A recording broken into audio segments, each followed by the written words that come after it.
Assalomu alaykum. Men Farg'ona viloyatidan Mirzaqandi Muhammad Mirzo. Yoshim 14 da. Bu Zato Fest Respublika yoshlar ovozi ko'rik tanloviga opera yo'nalishi bo'yicha 10-15 yosh toifasida qatnashyapman. Oilam 4 kishi. Men, opam, otam va onam. Otam san'atkorlar, onam hamshira. Opam Farg'ona shahar ixtisoslashtirilgan san'at maktabida o'qiydi. Dadam san'atning estrada yo'nalishida faoliyat yuritadi, ijod qiladi. Yoshlik davrlarimda otam to'yga borsalar, meni ham olib ketardilar. Shu otam bilan to'ylarda yurib san'atga qiziqishim uyg'ongan. Men dadamdan ko'plab o'sha san'atdagi ko'plab narsalarni, sir-asrorlarni o'rganganman. Menga bu qobiliyat dadamdan o'tgan. O'sha yoshligimdan ko'p qo'shiqlarda aytganim uchun, o'sha san'atga qiziqqanim uchun Farg'ona shahar 35-o'rta ta'lim maktabining 3-sinfida o'qiyotgan paytimda meni buvijonim musiqa va san'at maktabiga o'zlari qo'limda yetaklab olib borganlar. Hozirda Farg'ona shahar 1-bolalar musiqa va san'at maktabi akademik xonandalik bo'limi 5-sinf o'quvchisi, bitiruvchisiman. Meni ustozim Davlat Soyibjon Sodiqjonovich. Bizning musiqa maktabimizda haftada 2 marta vokal bo'yicha darslarga mashg'ulotlarga kiraman. Bundan tashqari har hafta xor darslari bo'ladi. Biz ko'pincha operadan ariyalar va romanslarni o'rganamiz. Meni qiziqishim o'zbek operalariga ko'pincha. Sulaymon Yudakovning Maysananing shu operasi, Hoji Darg'a ariyasi misol uchun. Vasiqasi bor endi, oyxon menga yor endi. Maysara xona ustamlab, shu tun menga zavr endi, shu tun menga zavr endi. Oling mulla do'st kalitni, kavlab ko'ring hamyonni, hemmir yo'q hamyonni, olmay qo'ying javnonni.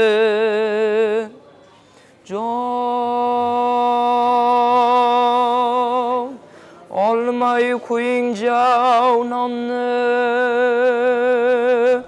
Men ko'proq yoshligimda estrada qo'shiqlar kuylardim. Keyin o'sha musiqa maktabiga akademik xonandalik bo'limiga o'quvchilikka olishgan. Shu orqali operaga kirganman. Musiqa maktabida tanlangan fan bo'yicha rubob darslariga kiraman.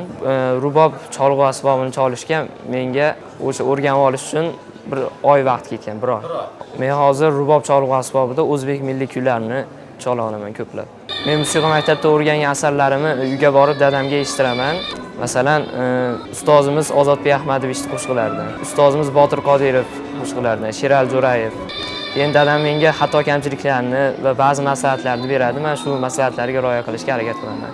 Keyin musiqa maktabida o'rganadigan asarlarimdan tashqari uyda o'zim estrada xonandaligi bo'yicha turli qo'shiqlarni o'rganaman. Meni oilamda biron bir tanlov, ko'rik tanlov bo'ladigan bo'lsa, ota-onam menga har doim motivatsiya berishadi, yordam berishadi, qo'llab-quvvatlab turishadi. Biron bir ko'rik tanlovga borganimda, o'sha ko'rik tanlovga borishdan oldin meni onam hech narsadan qo'rqma, hayajonlanmasdan asaringni ijro et deb har doim motivatsiya beradilar. Keyin esa men sahnaga chiqqanda o'sha ota-onam so'zlariga amal qilib, iloji boricha ijroni yaxshi qilishga harakat qilaman. Men xudo xolasa shu tanlovda qatnashib, o'sha Ozodbek Ahmadovich ustozimizni ko'zlariga ko'rinib, ulardan maslahatlarni, nasihatlarni olib, o'sha elimiz suygan san'atkor bo'lish niyatim. Menga ko'proq vatan, ota-ona haqida aytilgan qo'shiqlar yoqadi. Shuning uchun Ozodbek Ahmadovich ustozimizni konsertlarda ko'proq mendirman o'sha qo'shig'ini ijro etganman. Hozirgi kunda ustozlarim Davlat Soyibjon Sodiqjonovich, keyin Mahkamov Akmal Akramovich. Men hozir o'sha musiqa maktabini bitirdim bu yil. Endi Farg'ona ixtisoslashtirilgan san'at maktabiga o'qishga kirmoqchiman. Undan keyin O'zbekiston davlat konservatoriyasiga o'qishga kirmoqchiman, xudo xolasa. Ko'proq o'zbek opera ijrochilari ichida menga ustozimiz Jenisbek Piyazov ko'proq yoqadi. Xudo xolasa men ham ularga o'xshagan operachi bo'lmoqchiman. Men hozir Farg'ona viloyati Toshloq tumanida istiqomat qilaman. Qishlog'imiz Toshloq tumani Zarkin shaharchasi bo'lib, ko'pincha u joylarda to'ylarga chiqqanimda yoki konsertlarga chiqqanimda ularga aytishadiki, bizni Zarkentimizdan ham xudo xolasa O'zbekistonga xizmat ko'rsatgan artistlar chiqadi deb aytishadi.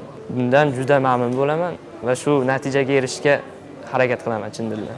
Biz ko'pincha o'sha qarindosh urug'lar bilan yig'ilganimizda, keyin ko'pincha ko'chalarda yoki bironta katta bayramlarda mendan jonli ijro etishimni so'rab qolishadi. o'sha joyda ijro qilib beraman. Ko'pincha estrada qo'shiqlarni ijro qilib beraman. Ota-ona haqida, vatan haqida. Sahnaga chiqqanimdan keyin imkon boricha bor imkoniyatimni ishga solib, hakamlarning oldida xudo xolasa asarimni zo'r ijro qilib, birinchi o'rinda olmoqchiman.